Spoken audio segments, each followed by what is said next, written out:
The Putin and Zelensky perspectives on the war in Ukraine for the year 2024. Putin of Russia and Zelensky of Ukraine both addressed press conferences to wrap up a bloody year of fighting in their respective countries and to outline military goals for 2024. In the words of the conflict's leaders, here is what the upcoming year should bring. When will it come to a close? Putin, ever the bulldog, took to the stage last week to proclaim, "Victory will be ours." This comes nearly 2 years after many in Moscow anticipated Russia would swiftly conquer Kiev in 2022. Russian elections are quickly approaching. "There will be peace when we achieve our goals," he said, steering clear of a specific timeline. As a key military supplier and ally, the United States of America's presidential elections in 2024 could affect the war's trajectory, which Zelensky admitted while saying no one knows about the end of hostilities. Can we expect a shift in the front line?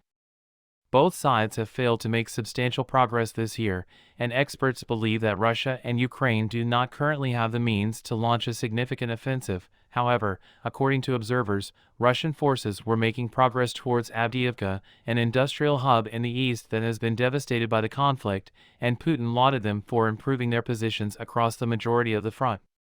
Now that they have established a foothold on the east bank of the Dnieper River into Russian-held territory, Ukraine is aiming to entrench as effectively as Russian forces have along the front. Putin told reporters that Russian forces were ordering the extermination of Ukrainian forces, so he disregarded these gains. No talks. The idea of ending the war through talks has been rejected by both Moscow and Kiev. At his briefing, Zelensky stated that no requests for talks had been received from Moscow, and he has also stated that talks with Russia will not take place so long as Putin is in power. The words spoken by them are characterized by arrogance and murder, Zelensky informed the press. In spite of Putin's repeated assertions that Moscow is amenable to negotiations, he stated during his televised briefing that the demilitarization and denazification of Ukraine were prerequisites to achieving peace, since neither side can launch large-scale offensives. Analysts predict that Moscow and Kiev will focus on reorganizing their militaries. 1 million drones are a crucial weapon for the war, and Zelensky wants Ukraine to manufacture them, along with developing domestic production of ammunition and weapons. However, he did mention that he had temporarily turned down the army's request to enlist up to 500,000 civilians. Putin, in an effort to win over Russians before the March vote, said during his press conference that next year there will be no new mobilization of Russians. Efforts to strengthen the military will pick up speed in 2024, he added. After Moscow voluntarily recruited 486,000 soldiers in 2023, with the economy redirected to the war effort and the Kremlin ignoring the effects of extensive Western sanctions, he also pledged to strengthen Russia's defense capabilities.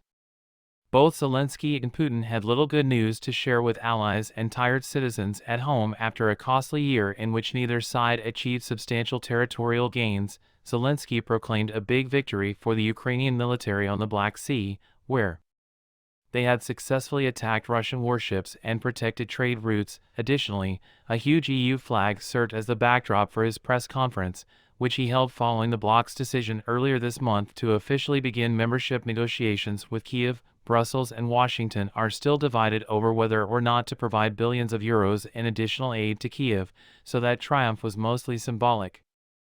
The military under Putin's command were able to overcome an uprising led by the Wagner mercenary group and capture multiple small towns in the east this year. Even though the Kremlin had passed a law banning criticism of the war, he lauded Russian society for uniting behind the effort.